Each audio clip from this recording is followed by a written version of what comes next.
Jays fans are livid at this as the Toronto Blue Jays absolutely choke a game against the Mets, a win that would have been absolutely huge. They choke a 2-0 lead. George Springer goes down with an injury. Some of the worst umpiring I have ever seen in my life, and it all comes back to the exact same issue once again.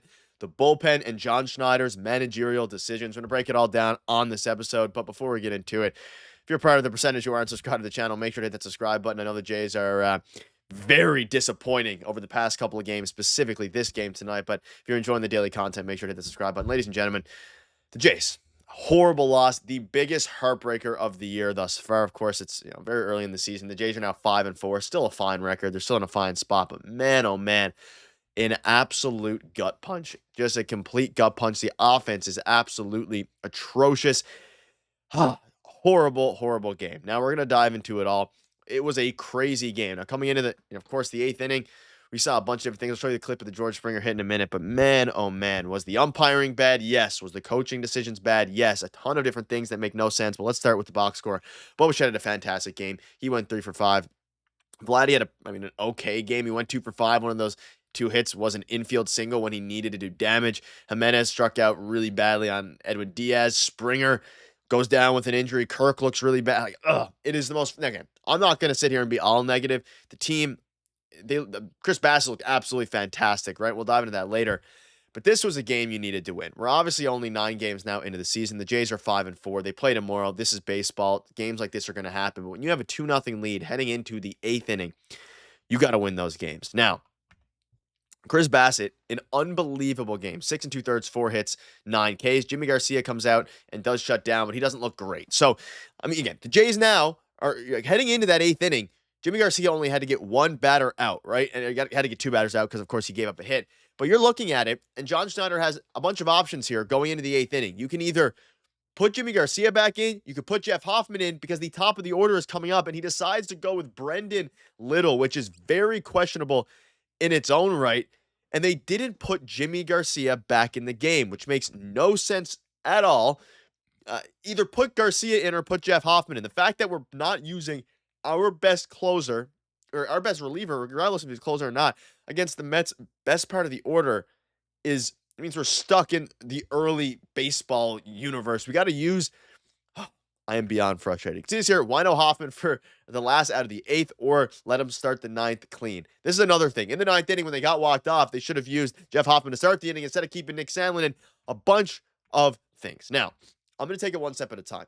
The first thing, the Jays absolutely shouldn't have even been in this position. The amount of runners that were left on base by the Toronto Blue Jays offense was absolutely absurd. Now, if you can tell, I'm very fired up about this game. Very upset about it. The amount of poor swings from this team, whether that's Andres Jimenez, Santander's looked atrocious thus far. Alejandro Kirk's looked really bad lately. He's striking out. Everybody looked, aside from Alan Roden and Bo Bichette, the offense needs to wake up. This is now several games in a row where they have not hit the ball well. They got shut out in the game yesterday. You have multiple chances. You have the bases loaded, 1 out earlier in the game. You can only muster up 1 run in the inning. That was before the bases got loaded. And then, of course, you get another opportunity to score. The game should have been 5-0, 6-0, 7-0, but they were unable to score. And then you go to the top of the 9th. After the whole debacle with George Springer happened, you were still unable to score a run with a man on first and second with 1 out. You have a horrible strikeout from Santander and a worse strikeout from Andres Jimenez. Unbelievable. You pair that with the fact that, John Schneider, I don't agree with any of the decisions he made today. I understand the premise of putting in Brendan Little because, of course, you're going up against a couple lefties. Put in your best reliever. Yes, it's the 8th inning. Yes, Jeff Hoffman is your closer. It doesn't matter if he's your closer. If you're going up against Lindor, Pete Alonso, Juan Soto, all these different guys, put in Jeff Hoffman. I was screaming at my television for that because that's basically the game right there. Of course, you can put in whoever you want in the 9th inning, whether that be Nick Sandlin, whether that be maybe you let Jeff Hoffman go 2 innings because he used to be a starter anyway. So many questionable decisions. But what it all came down to was the fact that the Jays could have got out of this.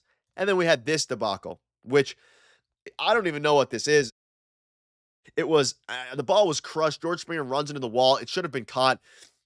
He smokes into the wall, and he went down pretty badly with an injury.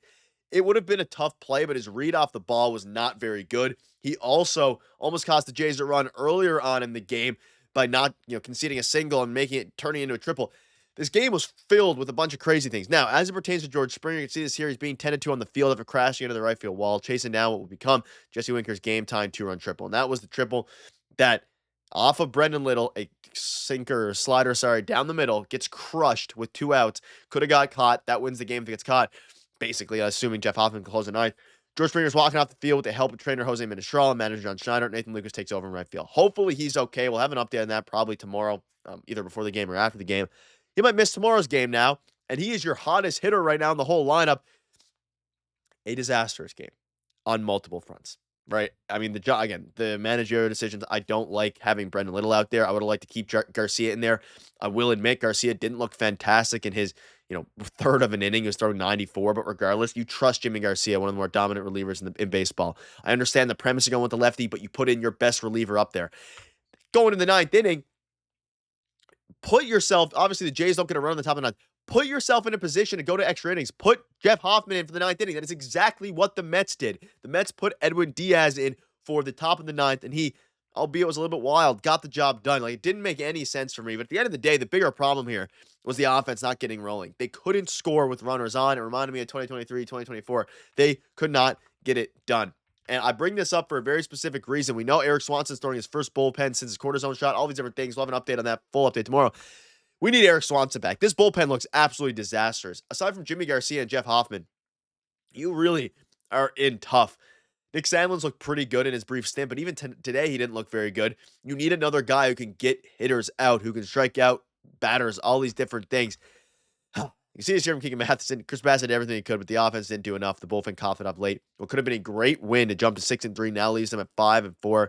That's a tough one. Boy, is it a tough one. Baseball is obviously absolutely heartbreaking, right? Extremely heartbreaking. You have to win the game tomorrow. I'm counting this a Jays Digest must-win game tomorrow, the 10th game of the season. It is a must-win game. Now, I want to look at a couple things. First of all, I've obviously ranted about John Schneider. I've ranted about the way this team has played. I want to rant about this umpire. I think his name was Emil Jimenez, I believe, or someone can correct me. I think his first name is definitely Emil. This was one of the worst umpired games I've ever seen. Now, you can see, according to Baseball Savant, the called strikes and look at the amount of called strikes that were outside the zone. Called strikes that were, or called balls that were inside the zone. It was one of the worst umpired games. And funny enough, on the Jesse Winker hit that George Springer got injured on, he got called for a check swing where he went fully around. He said he didn't go. Clearly went. That would have been a strikeout because he swung and missed the next pitch. Just an unbelievably frustrating game. The umpire screwed the Jays. John Schneider screwed the Jays. And now the Jays are left with a 5-4 record, which is still fine. The Jays are still fine. Look at the schedule ahead. You need to take care of business tomorrow. But man, oh man, would this have been a big win. Let me know down below what your thoughts are. We're all just livid. Things are going to be fine. I'm very frustrated, but things are going to be fine. The Jays will be good, ultimately. I think they're going to be fine. The offense really needs to figure it out. Get Dalton Varsho back. Figure out how to hit with runners in scoring position. Hopefully, Vladdy picks it up as well. There's a lot of rumblings about him signing an extension. We're going to keep you up to date with all the latest news. Frustrating.